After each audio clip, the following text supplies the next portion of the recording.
साथियों नमस्कार, मैं श्याम जायसवाल आप सभी के बीच पुनः उपस्थित हूँ।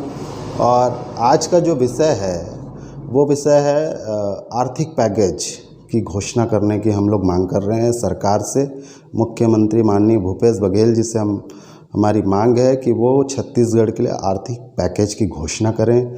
आप सभी को पता है कि लगातार लॉकडाउन बढ़ता जा रहा है और इससे जो रोज़ कमाने खाने वाले हैं, जो व्यापारी वर्ग हैं, उन सब के ऊपर आर्थिक बोझ लगातार दिन प्रतिदिन बढ़ रहा है। और अब आवश्यकता है कि हमारे छत्तीसगढ़ के लोगों के लिए, हमारे बालोद जिला के लोगों के लिए, हमारे दल्ली राजरा के लोगों के लिए, सबके लिए सरकार को एक आर्थिक पैकेज लाना होगा जिससे उन्हें राहत मिले और वो लोग बिना किसी समस्या के अपना जो ये लॉकडाउन का समय है उसको बिता पाएँ। क्योंकि अभी ऐसा स्थिति हो गया है कि अभी लगातार ये लॉकडाउन जैसा लग रहा है आगे और बढ़ेगा।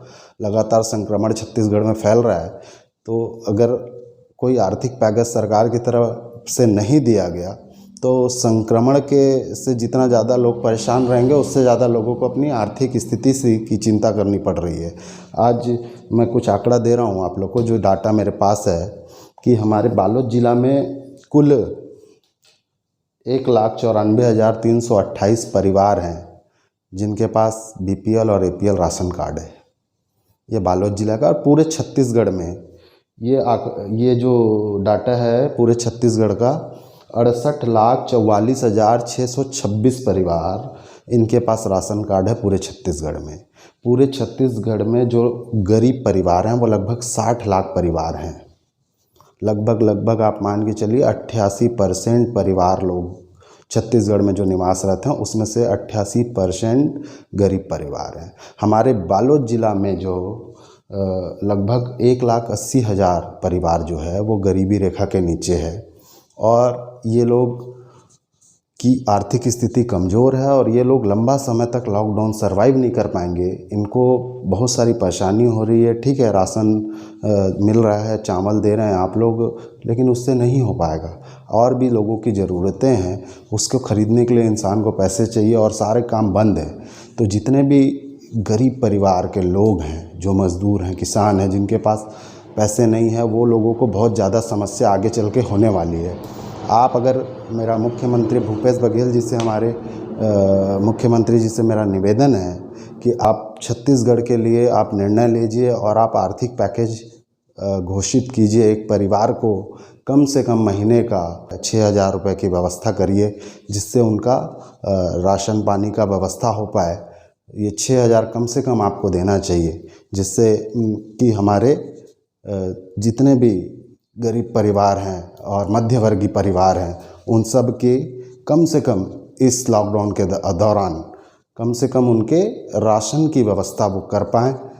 चावल सिर्फ राशन दुकान से आप चावल दे देंगे उससे ही नहीं चल पाएगा, और भी लोगों की ज़रूरतें हैं, सब्जी हैं, फल हैं, दूध हैं, ये सब खरीदने के लिए भी पैसे नहीं होंगे आगे। अगर लोगों का बंद रहा तो आपको निर्णय लेना चाहिए और हमारे छत्तीसगढ़ के लोगों को आपको एक आर्थिक पैकेज देना चाहिए जिससे उन लोगों को तत्काल राहत मिल पाए। इस आर्थिक पैकेज को ऐसा बनाएं कि वो सरल, वो लोगों को समझ में आए। ऐसा नहीं होना चाहिए कि जैसे केंद्र ने पिछले साल जो एक आर्थिक पैकेज की घोषणा की थी 20 लाख करोड़, ऐसा बोलकर उन्होंने उस पैकेज का घोषणा हुआ। मुझे तो पता नहीं वो 20 लाख करोड़ कितने लोगों तक पहुंचा, क्या मिला। इतना बड़ा भारी भरकम अमाउंट था जो सुनने में ही आदमी उसमें जीरो कितना लगता है यही सोचते रह गया। इतना बड़ा केंद्र से घोषणा होने के बाद भी लोगों तक वो पैकेज मिला नहीं। तो मेरा निवेदन है कि हमारे मुख्यमंत्री जी आप हमारे लिए छोटा पैकेज दें जो प्रति परिवार को समझ में आए कि उन्हें क्या मिलने वाला है। 6,000 रुपये अगर आप मासिक, जब तक कोरोना काल है उस हिसाब से आप एक राशि का घोषणा कर दीजिए कि परिवार को उनके बैंक खातों के माध्यम से 6,000 रुपये की राशि दी जाए और वो इस कोरोना काल में आपके जो भी आदेश हैं उनका पालन कर पाएँ, सरकार के आदेशों का पालन करके घर पे रहें और उनको एक राशन के लिए और जो भी उनकी मूलभूत सुविधाएं हैं उनके लिए ये पैसे की बहुत आवश्यकता है। और इस समय में आपको उनकी आर्थिक स्थितियों को समझते हुए उन परिवारों को सहयोग देना चाहिए जिससे वो लोग सरवाइव कर पाएँ इस समय पे और घर पे रहकर सुरक्षित रह के अपने परिवार के साथ रह कर के इस जंग को लड़ पाएँ। धन्यवाद। जय हिंद, जय छत्तीसगढ़।